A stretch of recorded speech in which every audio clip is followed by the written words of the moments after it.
Hello, ladies and gentlemen. Welcome back to the Just Interesting podcast. And gentlemen, it has been a minute since I've been here anyway. How are you both? I was going to say, Alex, it's a welcome back for you. Yeah. I know. Well, yeah. Party. Yeah, indeed. If you're watching this, then as you may know, my attempt to become the SMP leader did not go through. Let's say if you're watching this, I'm dead. Yeah. No. But I've got my sights set higher now. Good. Okay. I'm going. Yep. That's what caused the election to be called. Alex is behind everything. That Machiavellian makes genius. sense. I'm not saying anything, Robin. I'm not saying anything. I leave you alone for 1 minute and the election gets called. Crazy. It's crazy. I know. Yeah. It's all right. On this podcast, we try to avoid politics these days. We fail all the time. Everybody likes to listen to it. We fail. But it is worth, because we're about to have in Britain a general election in the same year as America is having their big election, at the same time as all kinds of chaos is happening in our general election. That makes it unprecedented. And Alex timed his absence.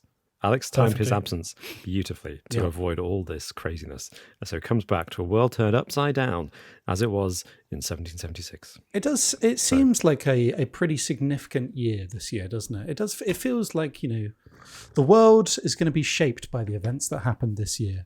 And it got me thinking about, where things will be, not next year, not the year after next. You can see a segue's coming. But what will it be like in 30 years' time, in 2050? And that is what we're going to be thinking about today, with a little bit of not like predictions, but more just kind of educated guesses. And we're going to be looking at what some smart people think the future will involve. We'll get into all of that in a little bit. And before that, of course, we'll be talking about some of our favorite comments from the past week. And I will be tantalizing you both with a riddle. But what's been going on the last few weeks? How are you? But what's been happening?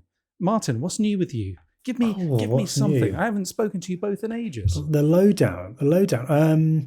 I went climbing for the first time last weekend. Okay. Like indoor climbing. Like an established wall. It wasn't you just trying no, it wasn't just climbing up things. It was one of those crazy people climbing that centre. Climb up skyscrapers or something like that. Yeah, no, it wasn't. What's he called? What's the dude called? Something Robert, isn't it? Alain Robert. He's the guy. Oh, is that the guy who did the French Spider-Man dude? The World Tower. That's the one. No, okay. Who did the World Trade Center? Who did the tightrope? Well, the man on the rope. I can't remember his name. I had that documentary on DVD back in the day. Yeah, Man on Wire. Yeah. So that was good. I'm not even particularly good with heights. I've when some people in the stand up tour up to a high point, they look down and there's nothing, right? I get sweaty palms a little bit. I think it's almost part of the excitement of climbing up something. I mean, we're talking an indoor kind of bouldering thing, so it's not that high. But when you're at the top of the wall and then you stand up, it's a bit scary, isn't it? It's quite high up, especially when you've got to climb down again. So that was good, but my forearms hurt quite a lot because I'm not used to using those muscles. So that was that. But other than that, mate, I can't really remember. Lots of work stuff, but that's boring. Enjoyed a bit of sunshine. Well, finished sanding the table down. I can't remember if I told you guys I'd done that. You mentioned it last time in the last episode. But congratulations and well done. Thank you. All finished. Looks fine. Yeah, fine. Yeah. Chopped a tree down in the garden with the help of the neighbour. I mean, these are all boring things, aren't they? Let's be honest. What kind of tree?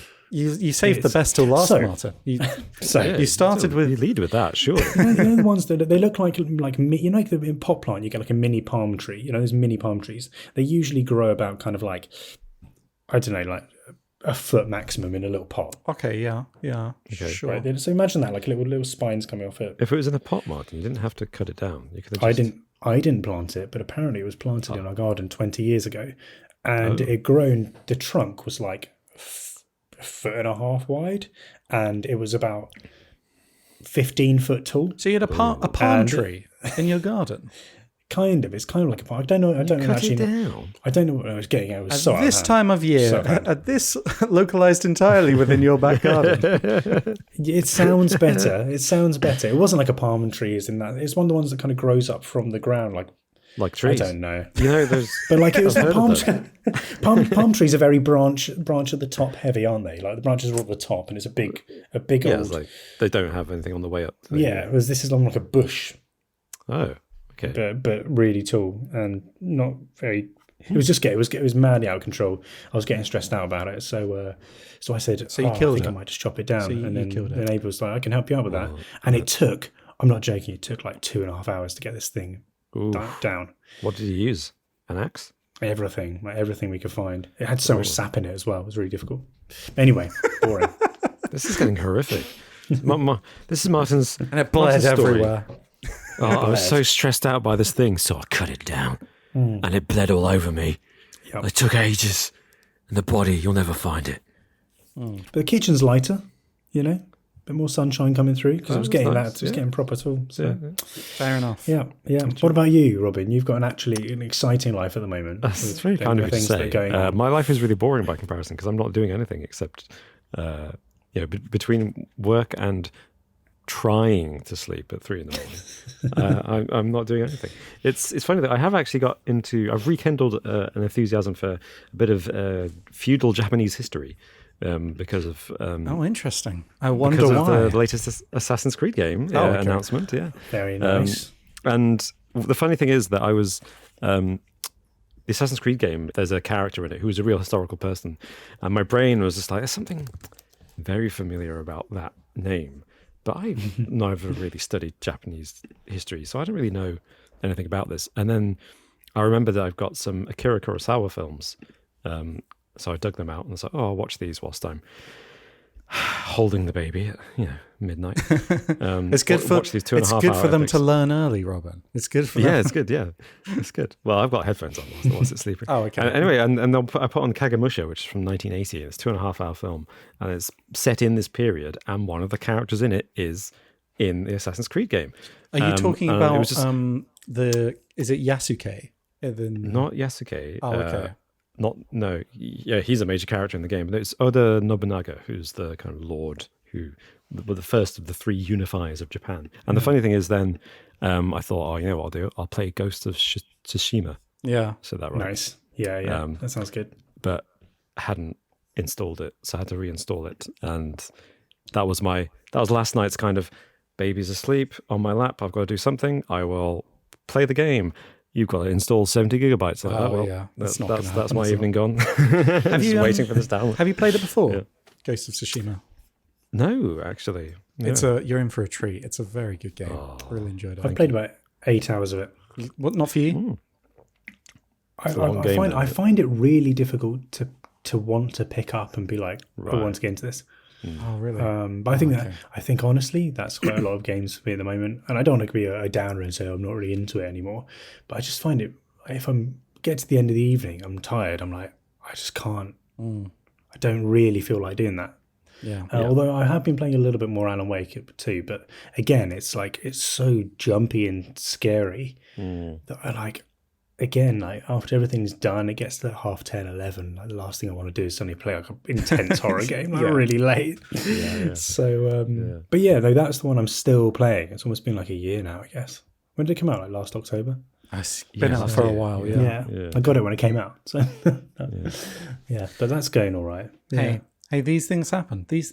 But for anyone tuning in at the moment, you would think that we're a video game podcast, and we're not. No. For that kind of thing, you've got to go to our friends over at the Super Show podcast. But us, we discuss all sorts of things over here. And today, we're going to be discussing the future. But before we jump into it, fellas, would you like a riddle? Oh, yes, please. Riddle me this. Okay, here it is. What goes up a chimney down, but not down a chimney up? Sorry, what? What goes up a chimney down, but not down a chimney up? What? What goes up a chimney down? I'll say it one more time for those in the back. What goes up a chimney down, but not down a chimney up? And have a think on that, and I'll get back to you at the end of the episode. If I remember this one. If I remember, please. We'll remind you. Remind me. We'll remind you. Did either of you have any favourite comments that you wanted to raise from the past week? So many. Go for it, Robin. Oh, go for it. All right then. Well, let's find out. So this is actually from our second channel, Uncovered, where we are putting up all our little mini documentaries. So please go over there, check them out, subscribe, like, share the videos if you enjoy them. Please do spread the word and help grow that channel. But we have comments on some of our recent videos. I thought one nice one was from MJ2797. That was a nice on the comment, video yeah. that was published last week about America's plan to conquer the moon. Real thing, actually happened, 1950s. America wanted to conquer the moon. And of course they involved nuclear weapons, but that's by the by. And MJ2797 says, I've been a fan of you guys since I was a kid. You should check out some of the paranormal stuff from the Pacific Northwest. We have tons of folklore and strange incidents, from the sighting that defined the term flying saucer to all of the strange events of SeaTac Airport, also Bigfoot. So, yeah. Just lovely to have someone who's been with us for so long, and really, really great recommendations. We'll have to have a look at those. Yeah, SeaTac those Airport. topics. That's a bit of a blank spot for me. I haven't. Yeah, no, I don't know much about much it. Yeah, about let's that. have a look into that one. Yeah. That sounds good. Another comment, and it's a nice, short, sweet one, which just amused me, on a video about Lisa Nowak, the first NASA astronaut to be fired. Yeah. From Roger Barnstead, 7194, says, NASA has been a flop for years. And I thought, wow, strong opinion.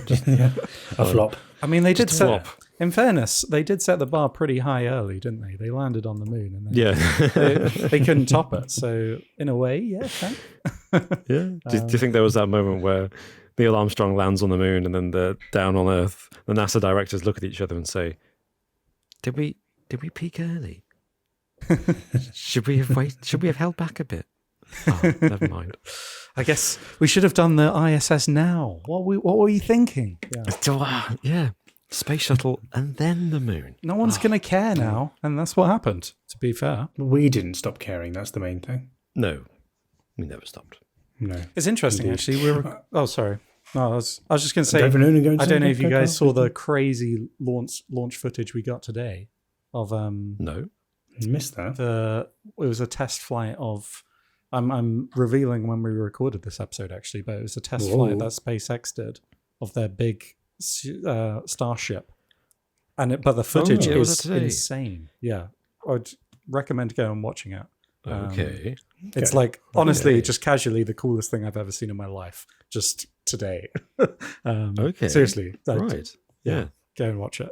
Well, I mean, I'm glad you brought it up, because for this topic of what the world will be like in 2050, Yeah. that's a huge thing, right? Starship and space travel. That is interesting, because there hasn't been too much, well, from what I've seen. Then again, I haven't been scouring social media or news sites, but it doesn't feel like there's been much. Like, I remember the Starlink, was it during the pandemic, potentially? The whole Starlink thing, it was, you can see it in the sky and blah, blah, blah, blah, blah, and everyone was out looking and all this kind of stuff. And this was the coolest thing you've ever seen in your life, Alex, and I haven't even heard about it.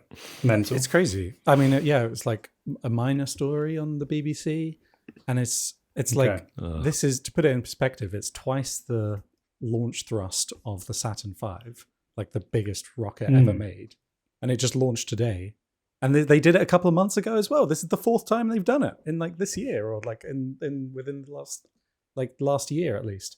It's crazy, but they made, like, they got through a lot of milestones in this one, but the footage is crazy. It's basically like you can see it from the whole way, like the re-entering the atmosphere, and it, like, the build up of plasma, and then it like belly flops in the water at the very end. But it's breaking up as it's going through the atmosphere, but yet it still manages to make it to the surface. But you see it like slowly melting the steel as it's going through the atmosphere. Yeah. It's crazy. Yeah, definitely. I want to ride in that thing. Well, it is a test article, yeah. But yeah. Yeah, not so sure about that one. I've got a comment, and this is from my last video on are placebos better than drugs? And first, Dan Clare says, I'd say yes, except for one thing. If you've done many types of drugs that get you high, you know when you've been ripped off. But when it comes to healing, yes, because your body can heal anything. I feel the end of that is very, it's quite a deeper statement. When it comes to healing, yes, because your body can heal anything. Interesting.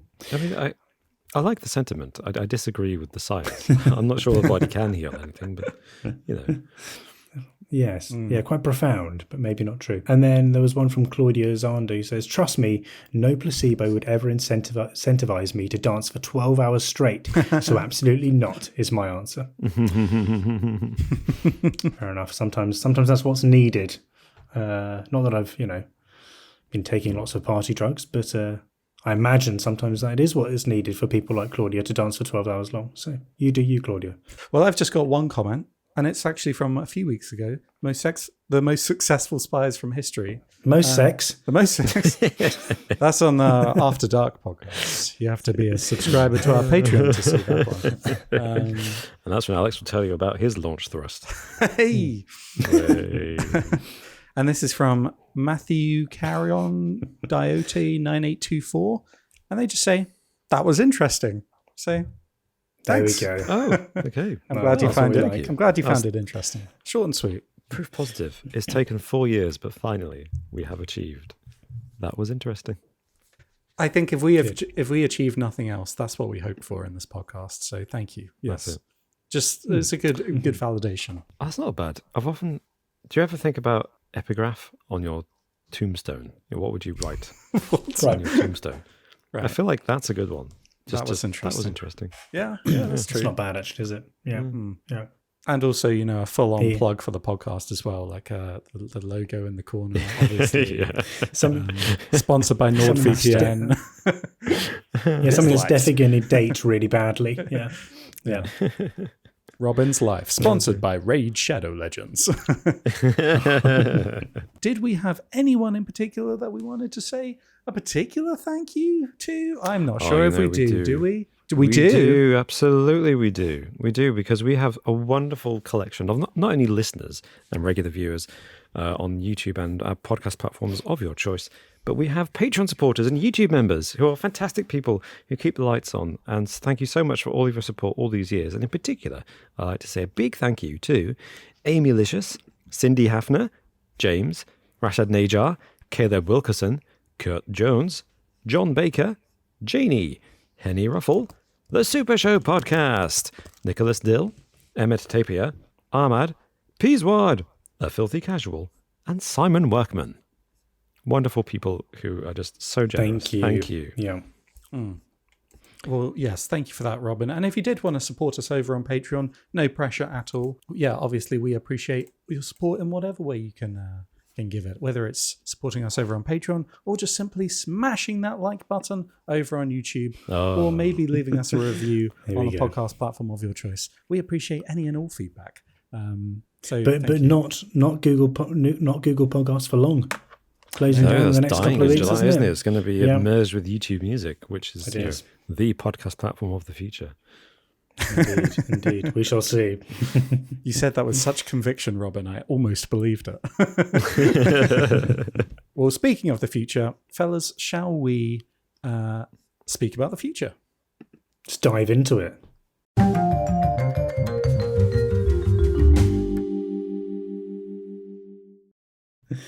It occurred to me that we are in 2020s. It didn't just occur to me. It occurred to me quite a while ago. But that 30 years ago... I thought, hold on a second. Oh my gosh. Think about 30 years ago. What was going on 30 years ago? You weren't born, were you? I was born this year. I was born in 1994. 30 years. This year. Oh my gosh. Hold on a second. I was born this year. This is not easy. I was born 30 years ago this year.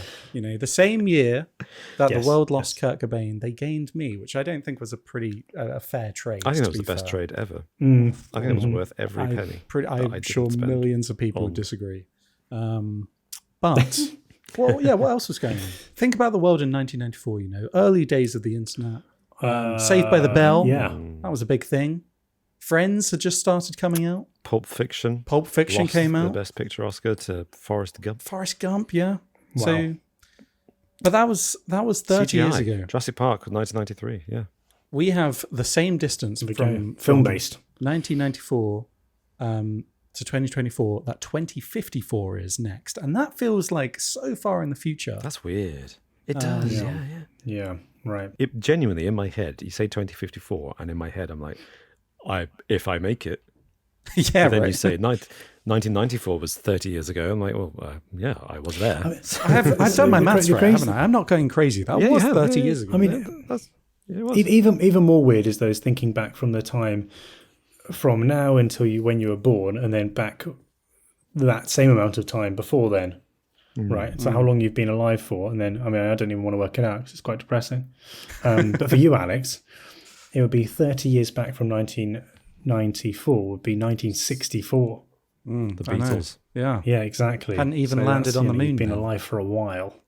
Yeah. Well, there we go. So, anyway, that's not what we're talking about. We're talking about the future, aren't we? But we're talking about back to the future. So can I ask you a quick kind of headline?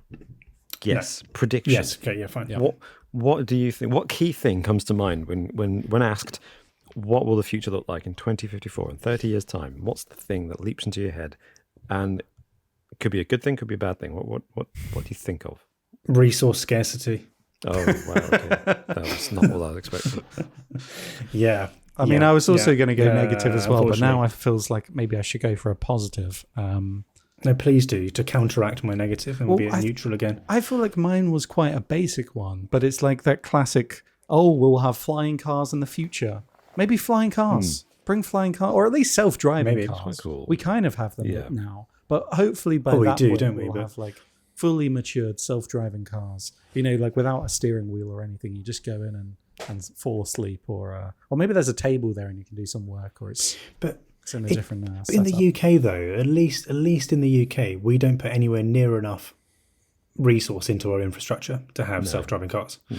So, like some places, you'll be like, yeah, wow. The urban areas in Japan, they're incredible with their self-driving cars, and they'll just be us. We're like, we can't even fill in a pothole, let alone of a self-driving car. So I'm skeptical about whether the infrastructure will be able to facilitate self-driving cars outside of like maybe a couple of cities. Well, Maybe. I mean, presuming like real car, like people driving cars exist, I feel like in 30 years' time, given where, imagine 30 years ago, again, I'm always kind of framing it from like, where were we 30 years ago? Because we're going 30 years in the future. And in the 90s, like, you couldn't even, we weren't anywhere with self-driving cars, right? We were like nowhere. That hadn't even started. So we've gone from there to basically kind of having it now a little bit. What would you say? We're like you're 80% right, of the way there. So in 30 years' time, I feel like the technology could maybe veer around potholes. Maybe it's my cynicism here, but 30 years ago we didn't have 3D TVs, and now everyone's like they're rubbish. We did have them for a bit, but then we realized that they were rubbish and they didn't add anything. A bit like self-driving cars, we built them and they go, oh, this is amazing. Actually, we can't be bothered to invest in the infrastructure, so let's not bother. That's a problem. I think that's like a significant possibility with a lot of technologies. We're just like, you could do it, but let's not really invest in it because there's no point. That's human history in a nutshell. Yeah. In fact, that is kind of nicely segues into my first thought, which is electric cars. I just think, I look around, there's so many electric cars, a shocking amount, at least where I live, more than I ever imagined would exist on the roads in this country. But I'm not optimistic enough to think that by 2054, in 30 years' time, we will have, all electric cars. I just know that fossil fuel, diesel, unleaded, they'll stick around. I just know they will. And it'll be an infrastructure thing. It'll be because we don't invest in the infrastructure to make electric cars feasible for everybody. And it'll be because there'll still be those people, I'll use that term, who insist. Imagine if in 2050, petrol, fossil fuel vehicles are like vinyl to music enthusiasts today. I can see that. I can see that. Yeah. I mean, like it will be for yeah. people at racing tracks and But even there, I don't know if I agree with that. I think a lot of the manufacturers, or pretty much all of them, who are investing in fossil fuel, internal combustion engines, are also investing in electric from a financials business standpoint. Like all of them. I mean, who's not? Even if you look at top level racing, there's like Formula E and there's electric series in basically every type of like professional racing. So I don't know. I can see it becoming pretty widespread. Plus the second-hand car market, which you'll probably find out soon, Robin. I know you're learning to drive. Second-hand car market for electric vehicles is like it's becoming incredibly cheap to buy a second-hand electric car. Yeah. the reason being is that it's basically down to the warranties. So like you have an electric car that costs 40 grand. After 3 years, I think that's probably usually when the warranty on the battery runs out. So the car basically halves, if not less, in price over those 3 years, because if you don't have a warranty and the electric battery runs out, gets destroyed, gets damaged, it costs you like £25,000 to replace it. Basically a new car. Yeah. So the second-hand market, although it's a risk, I think more people will invest in the second-hand market. So I don't know. We shall see. But also, I mean, I'd like to be optimistic, but I don't know. I went away for a weekend up in Scotland, and we were in this tiny, tiny village, basically like nowhere, like outside of, it was like traveling back to the Middle Ages almost. It was just it was a lovely village, had like one tiny cafe and just like hiking trails and stuff, and that was it. And they had one car park by the church, like in the village, and it had an electric pump, like an electric charge your car thing there. And I realized, like, do you know what? No, electric is what's going to happen. Like, I am fully convinced, like, if this little tiny town has an electric charging point for your car, I think Scotland, we will be there in 30 years for sure. But, and also like I was chatting to a slightly older gentleman a few weeks ago who insisted that electric cars were a fad, and but it kind of felt like someone predicting that the internet was a fad in 2005. Like electric cars were already the number one selling car last year. Like it's no longer like, I feel like we're already past the tipping point with electric cars. Like I don't see what else it could be in like 30 years time. Like car manufacturers hope you're right. fully invested in it. I watch Mad Max and I think, electric cars have no place in this future. It's all about gasoline. Yeah. The one thing that there's not at the moment is the ability for, especially in the UK, for everyone to be able to charge their cars at home. So there's got to be some kind of portable charging device that kind of clamps on that charges your car overnight.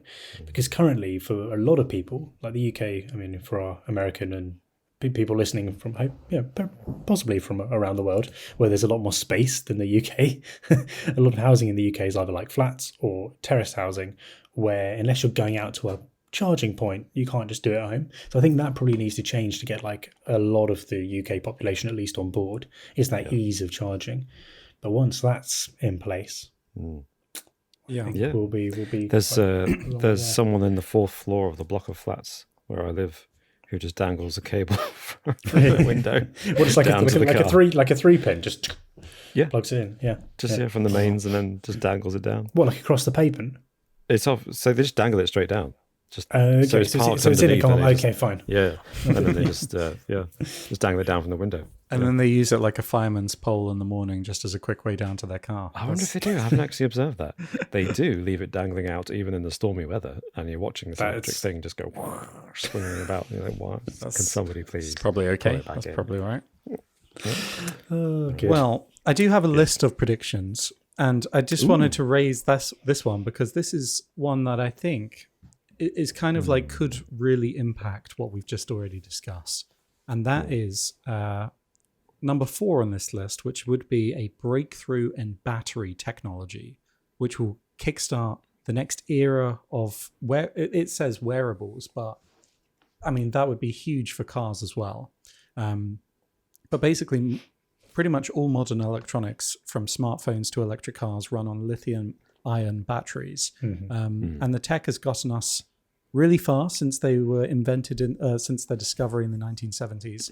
But today, lithium-ion batteries aren't able to keep up with the speed of technology, really. I think this is why things like your phone, no matter what advances happen, your phone's battery has always been just around a day, hasn't it? Like that hasn't really gotten better over the years. And phones still kind of weigh quite a lot. And this seems to be the, at the moment, what's the word? The funnel point, do you know? Yeah. The bit that we can't. The jam is. That's where the jam is. The blockage of technology. The bottleneck. Yeah, that's what I'm after. That's the one. The bottleneck with major modern technology. Because with electric cars, it's the weight of the battery, and it determines like the duration that those cars last.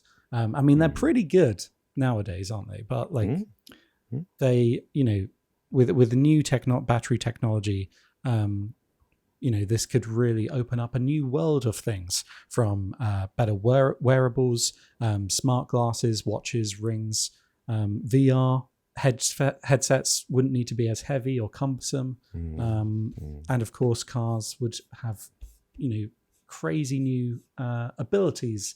Like electric cars will be able to drive for way longer distances, be able to charge way quicker, and generally, like a lot of the pitfalls that they have at the moment will sort of be sorted, and by 2050 is the idea. There's also the incredibly morally dubious practice of mining for cobalt, which is used in lithium batteries, and that trade is just horrific in the Congo. It's like people being murdered and slavery. So if from a moral standpoint, if you were to want to avoid things that contain mined cobalt from exploited regions, you're going to struggle at the moment because it's in everything. Yeah. And it's horrendous, that trade. So anything that gets us away from that would be positive, of course. Yeah. There's quite a few like different technologies that are being currently in development for different battery tech. So graphene, that's always been a thing. Like the last 15, 20 years, I always see news stories about graphene, and it's always like, it's like a, what do you call it? It's like with some other things like the fusion power. It's always like a few years away. Oh, right. It's a stability with batteries. You need them to be really stable, don't you? That's the thing. Yeah. And so there's very limited amount of materials that you can use. But if you can make them without those kind of dangerous raw earth materials that are terrible for the environment when they're dug up anyway, and make them lighter and better and more stable, then honestly this doesn't seem like the most exciting one to start with, but I think that this could be an absolute game changer. And quietly, honestly, the most revolutionary of anything. Absolutely. And battery technology would help in other areas as well, just like with energy production, because that's a lot of the problem with like renewables, isn't it? Where do you store all of that energy when the sun isn't shining, the winds aren't blowing? Where do you store that? So massive breakthroughs in battery technology could really help with that as well. So that's exciting. But this is still essentially, if I understand you correctly, this is just saying someone will invent a new kind of battery. Is the speculation here? But also it's the realization that we're still kind of using the same batteries from the 70s still today. Like they've been advanced and they've finessed it as much as possible, but it's still the same lithium-ion batteries. So this is really an area that has kind of stagnated when other technology has currently flourished, and how small microchips and things have gotten. It's interesting. It's not inherently a bad thing, though, because, we're still using pen and paper. That's been around a while. Some things do stand the test of time. Sure. But also, are we still using pen and paper, though, Robert? It's a good point. I can't write my name anymore. Point to me the last person who wrote a book with pen and paper, and without the use of a computer. I'm sure that some people actually do. That's something that would change. I know this isn't on the list, but museum exhibitions. So I went to the British Library a few months ago, and they had a wonderful exhibition of fantasy literature, and there's lots of manuscripts of authors like Tolkien and C.S. Lewis. Like their handwriting on this piece of paper. And I did have a sad moment where I looked at it and thought, today's children are not going to be able to enjoy an exhibition like this for their favourite authors. What's that, Dad? That's handwriting, son. This is a screenshot of J.K. Rowling's latest novel. Is it like a drawing? Yeah, almost, but it's words. Oh, cursive. I mean, cursive. Will that still exist in 30 years' time? Do you think people will still learn that? Are they? Wasn't that? Yeah. Didn't they discuss that a couple of years ago about stopping teaching that in schools? Do they still teach that in schools in the UK? I don't know. I hope so. I could be wrong. That's sad. But that's an interesting debate to be had. Would by 2050 would handwriting even be an emphasized skill? Because you don't need to read and write so much as read and type these days. And most kids can, I imagine, because if they get smartphones and computers young enough, they can probably type before they can walk. Yeah. Scary thought. Will we have babies with smartphones? The boss babies coming true? I think so. Yeah. You see those Forbes articles, and it's like a 16-year-old who's like the 16-year-old millionaire, and he's like sat in a private jet or something, and it's like he's an entrepreneur who's really interested in Bitcoin mining or something. And it's like, get to the point of the article, say the thing, and it's like, and his parents have invested heavily in his ideas. But yeah, I wonder like what's the youngest that's going to go. It's like this 5-year-old, this 4-year-old in like a full-on business suit and a yacht. This 4-year-old's invested in raw earth battery technology. Dummy coin. Yeah. I mean, that's something I hadn't thought of until just this second, but I guess parents could find parenting easier by using the improved battery tech. You'd have like really slimline VR headsets for babies.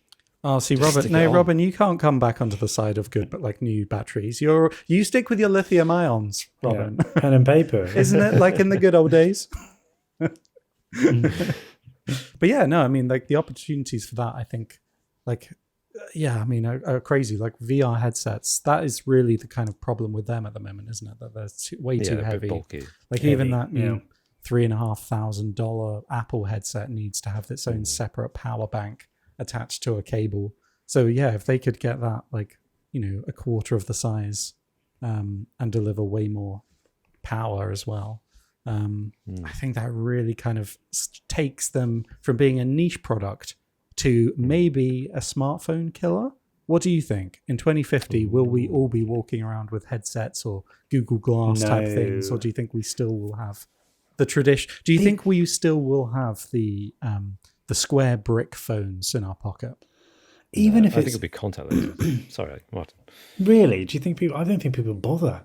I'm putting a thing near your face or near your eyes. People don't want that shit, especially in the summer. Who wants to be walking around when it's really hot with anything on your face?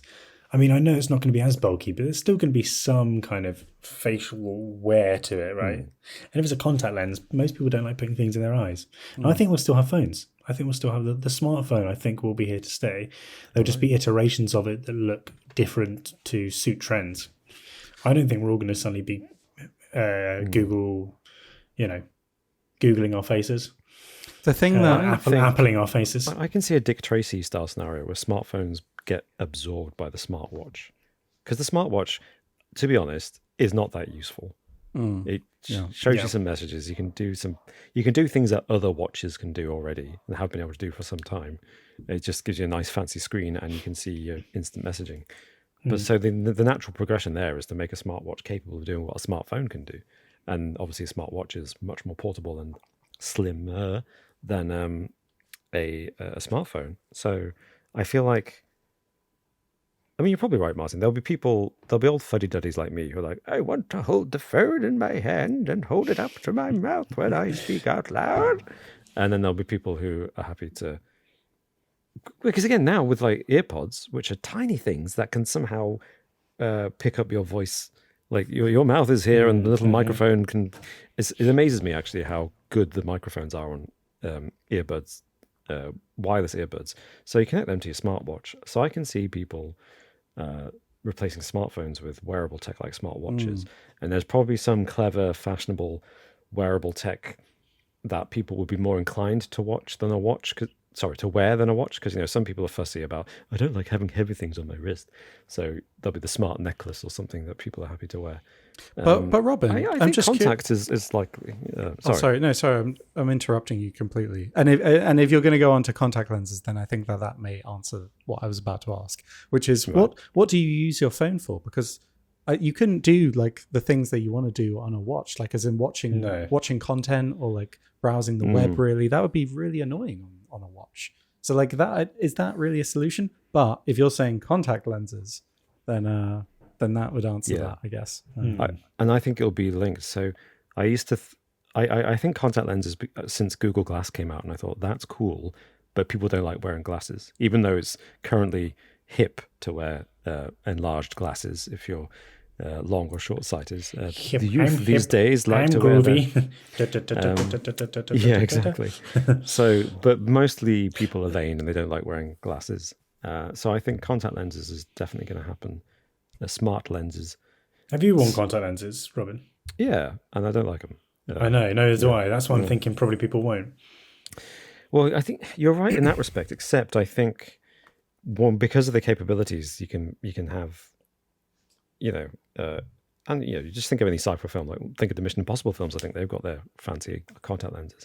I think you can do things with contact lenses in the future. That means people will want to wear them, and I think if what will happen is you'll combine it, so it'll be linked to your earbuds, linked to your smartwatch or whatever the wearable device is.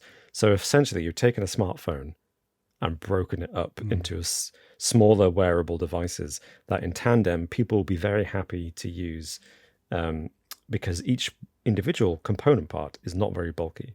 I think that's what will happen.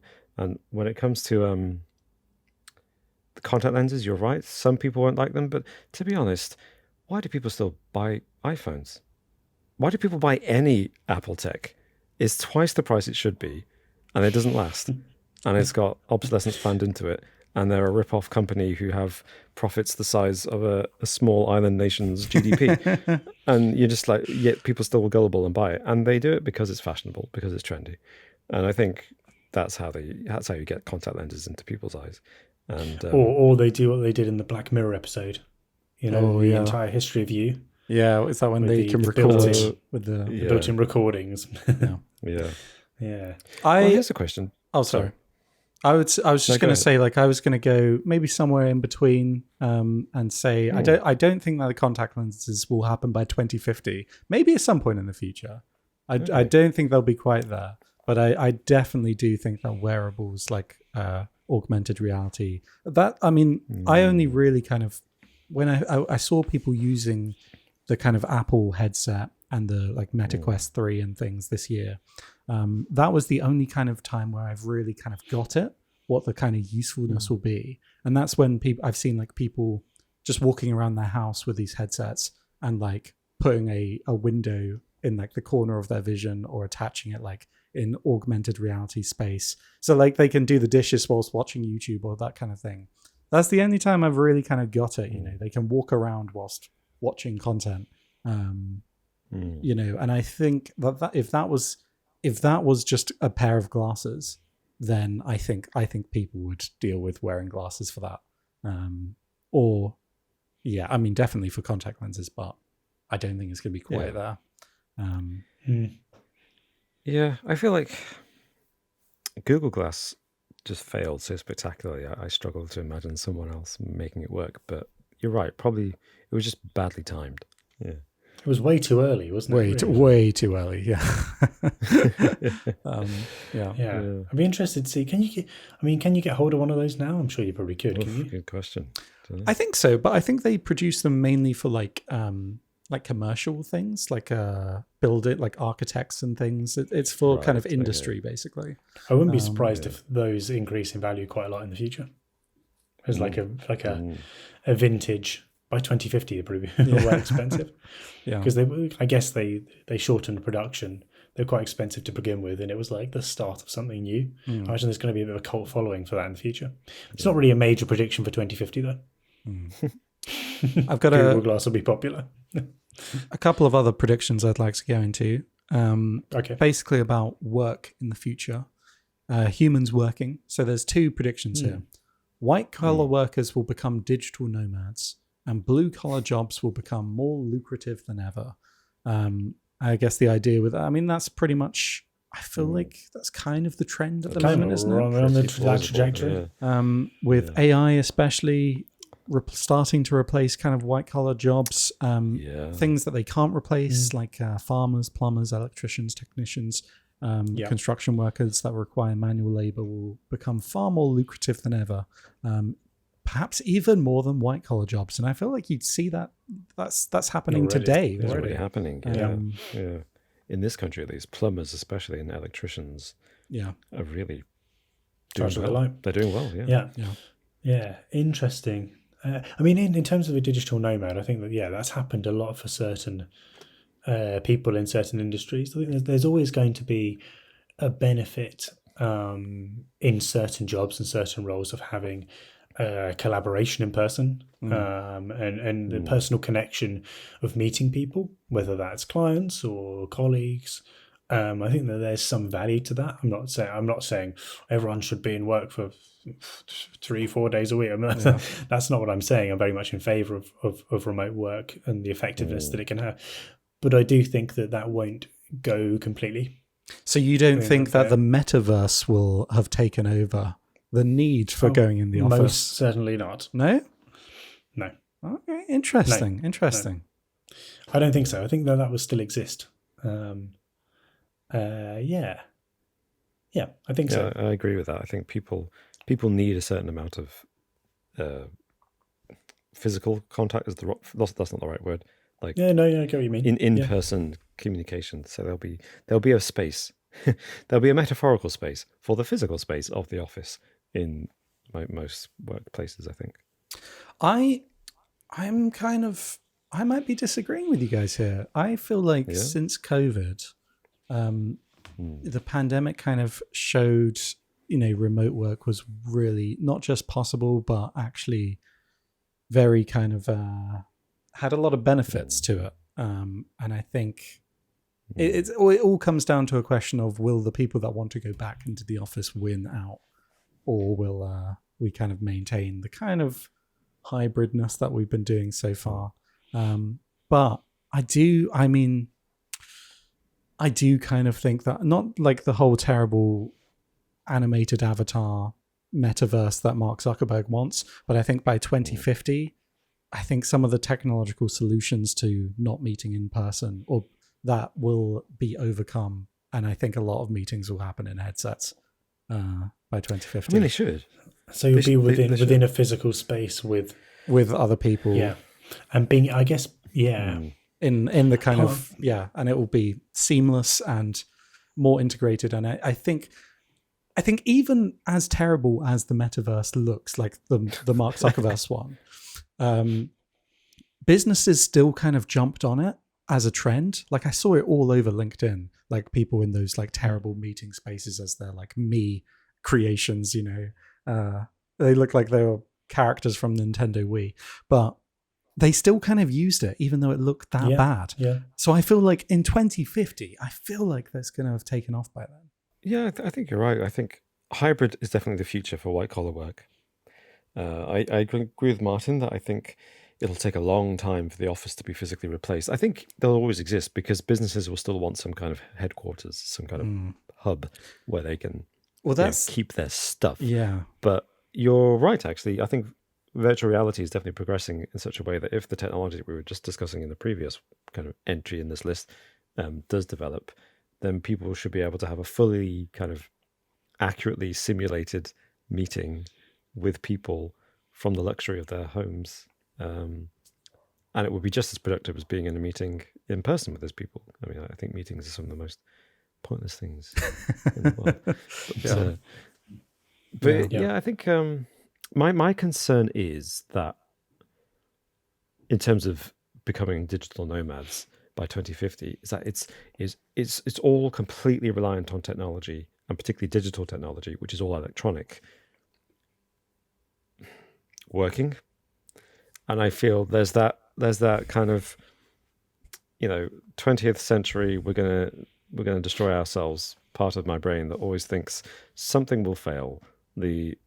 Somewhere along the lines, something key will be overlooked, so that all this fantastic technology, which could change our lives and turn us into these kind of utopian visions of the future that we're used to seeing in science fiction, just will never achieve it because something fundamental will be overlooked. And all these people who are inventing wonderful photoreal VR experiences are forgetting that you need electrical engineers to maintain the by now Victorian infrastructure of the national grid and things like that. So I feel like I'm not that optimistic, because I think something will interrupt the process because humans are not good at holistically solving problems. I get that. I mean, we're talking. Sorry, go on, Martin. No, go for it. Well, I was just going to say, I mean, we're talking about technology here, I guess, but you are absolutely right. nuclear war or climate change could really throw a spanner in the works of a lot of these. For sure. Yeah, that would. I've invented a new battery that's the size of a fingernail that can power an electric car. Anyone? Anyone? Yeah. True. We'll be reinventing fire by 2050. Look, if I get 2 sticks and I rub them together like this. Yeah. Sorry, Martin, what were you going to say? I was just going to ask what you guys thought about being able to replicate what the most important thing of meeting in person is, and that's kind of body language. Like you have your face on these avatars, and you have some kind of manifestation of you. But do you reckon there's going to be full body scanners that will scan exactly what you're doing? You have to stand up for meetings in order to have your whole being scanned to really show that body language as well as just the facial recognition stuff. Is it the Oculus that uses this? But PlayStation VR, I'm a fan, I'm a PlayStation man. At least the PS4 version had those sticks with the glowy knobs on them. Right. And so you could, with VR, the way they worked was you were holding the controllers in your hand and they would track your hand movements. Yes. And they could extrapolate that. And there were some VR games, or there were some on the PS4 at least, where if you were using those controllers instead of the Joy-Con, you, oh no, it's Nintendo, isn't it? Anyway, they could extend the movement of your hands to interpret what your arm was doing, and so there was a certain degree of body language interpreted, right, as well as you moving your head. It knew how you're moving your hands, and the animation would kind of follow through onto your body. It's possible, again, if everything is integrated, if Apple's VR contact lenses are connected to the Apple smartwatches, which are connected to the Apple earbuds, which everyone's wearing for this virtual meeting, then the earbuds are giving data for your head movements. The watch is giving data for your arms and your hands. Right. Maybe everyone's wearing some other kind of Apple tech that I haven't foreseen yet.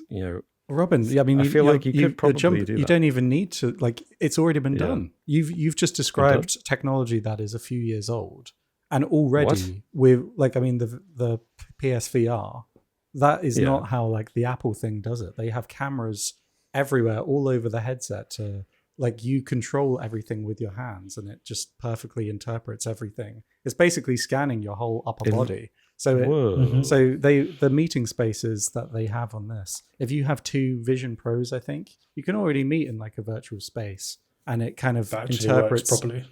And if you're meeting with someone else as well, 3 people, you can tell when what your one's looking at the other in the virtual space, and then you going over. So this is, but that change from what you just described with the PlayStation VR to now is a few years.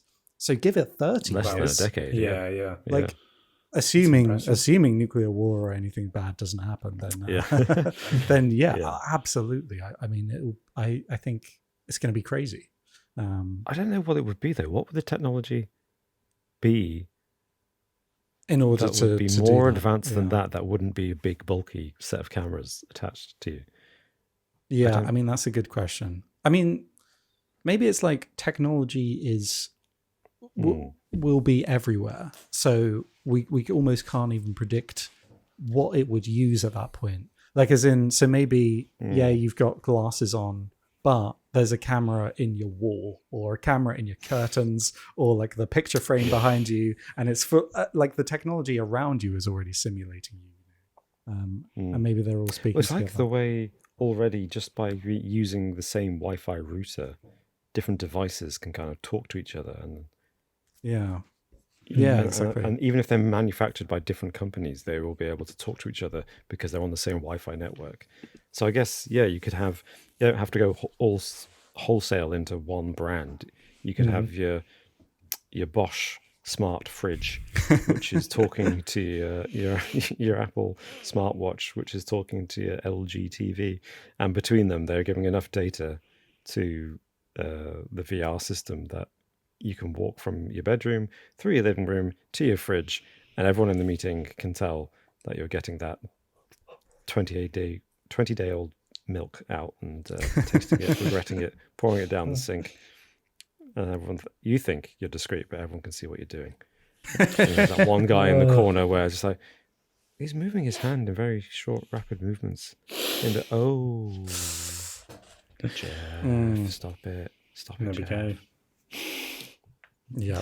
There we are. It's a brave new world. The advantage of this kind of data collection, I suppose, is that you might be able to kind of circumvent, in the spirit of streamlining white-collar jobs and making AI run things, you could connect this kind of always-on, 24-hour monitored environment to AI lawyers and things like that, right? So you could create legal documents just by saying it. You know, for example, you could declare bankruptcy by just... I declare bankruptcy? By just saying, I declare bankruptcy. And then it works. So you declare bankruptcy. Get this AI-generated bankruptcy filing printed out. Well, not printed out, but emailed to everybody. And print it after all of this. It's like, oh yeah, it's printed. Oh. Well, I mean, we're kind of floating around the area, but just one more to see us home. One thing I did want to, which I think is amazing, we haven't really brought it up until now, but obviously it's the buzzword of the last couple of years.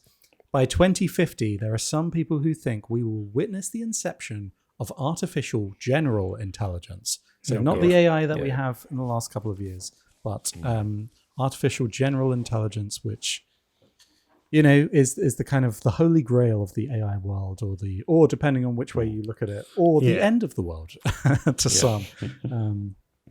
AI that can grow exponentially, learn from itself, and learn anything about everything instantaneously.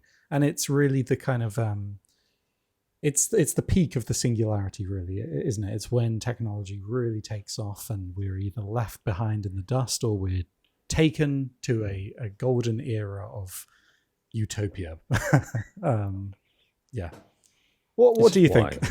My question, always the response is why. I mean, you answered the question just then. You said some people think AI, general intelligence, will go beyond human capacity and the limitations of the human mind to invent things that will take us to the stars and beyond. Whereas I think the cost of that is a self-aware, sentient technology that has no reason whatsoever to preserve us, except for the goodness of its own heart and generosity. And why on earth should we assume that it will have those things? And I'm not blaming it. I'm not saying it's going to be evil. I'm just saying, why would general intelligence, artificial general intelligence, care? Why would it care? There's no reason to assume that it would have any motivation at all to help us. And I've seen enough sci-fi to know that likelihood is it would calculate that the safest thing to do for its own existence, the planet's existence, and probably the universe's existence is get rid of the disease that is humanity and turn us all into batteries. And I think, well, there you go. There's your brand. We have invented the new form of battery. Circle, yeah. The most efficient form of battery ever. A human being connected to a grid. Oh my gosh. Yeah. That's, I mean, I'm not in disagreement with anything that you've said, right? No, that's the thing. It's difficult to add much there. Yeah. How about do you think it will happen, though, by 2050? I think it's a little bit early. Although things are moving rapidly, don't they? Let's be honest. And it seems like, whereas a few years ago it felt like we were erring on the side of caution, now it's scary how companies that are, now that they're competing against each other, like OpenAI is just full steam ahead trying to get to this as quickly as possible. There's no precautions, it seems like, nothing put in place to like safeguard this. It's just, full steam ahead, let's go for it. So it's a bit scary. But I don't know. I do think the way things are going, I don't know if it will be an artificial general intelligence, but AI is definitely going to get way better, isn't it? Or going back to what you said, Robin, with like hurdles that we don't even foresee, there's that whole theory that because AI, uses what's already available, it's going to start feeding itself, and then it's going to get worse and cannibalize itself, and it's just going to become a muddled mess and rubbish. Like an inbred. Yeah, exactly. There'll be a lot of accidental. I mean, they're not going to be Mandela effects, but there'll be errors within the AI system that get repeated so much that they become gospel, and everyone's like, "I've heard it so many times in so many articles," and it's just AI repeating that same falsity, and so the truth will be obscured because the falsity will be regurgitated so many times by AI and reused by people, and the true meaning will be lost. I think that will happen as well. There'll be certain errors within our general knowledge that are repeated so many times that we lose our ability to understand the original correct answer or meaning of something. Yeah, because of these. Yeah, so almost there needs to be someone checking the. As I guess it's the same across the internet, isn't it? But checking the validity of what AI is spitting out. Yeah. Well, they always say when new technology arises, new opportunities are created. Maybe that's one of the new opportunities, is just fact checking. Fact checker for AI. Yeah. That'd be depressing. That's a grim state of affairs. Yeah, it is. Okay, well, how about some quick fire ones? Just like quick answers. Go for it. Do you think, here's a prediction, movie theatres will go extinct? They've always said it. Will it happen by 2050? Go. Not entirely. No, there'll always be enthusiasts. Okay. Yeah. Agreed. Will humans have landed on Mars? I hope so. 2050. 2050. I'm going to say not quite. Oh, you're that skeptical. Oh. Yeah. 20. You mean? Yeah. I mean, humans landing on Mars. Yeah. Not quite. I just don't think there's the appetite. I think it'll be pretty close, but I'm going to go on the side of yes. I'm optimistic they will. Okay. By then, will there be the world's first trillionaire? I mean, probably inflation will guarantee that. So. Yeah. yeah, probably. And that actually seemed like a bummer one to end on, because that's the last one I had of the quick fires. There we go. Okay, actually no. Will there be flying cars? Oh no. Why can we not have flying cars? What about flying cars? What about flying skateboards? Why do we need Back to the loads of Future cars in the air? Hoverboards. No, I would love both of those things. I would love flying cars, but even Back to the Future 2, where you look at the flying, how the traffic works in the sky. Every time I watch that film, I just think that's too impractical. No government is going to bother to try to regulate that. As if car crashes weren't bad enough, and now the cars are falling out of the sky. Yeah. No one in their right mind would choose that. There'd probably be more personalised vehicles. There could be sky cars, but I don't think it's going to be widely spread. There are roads in the sky. It could be that there are more personalised vehicles to travel via air. Fair play. But Fair play. Not sky car system, I don't think.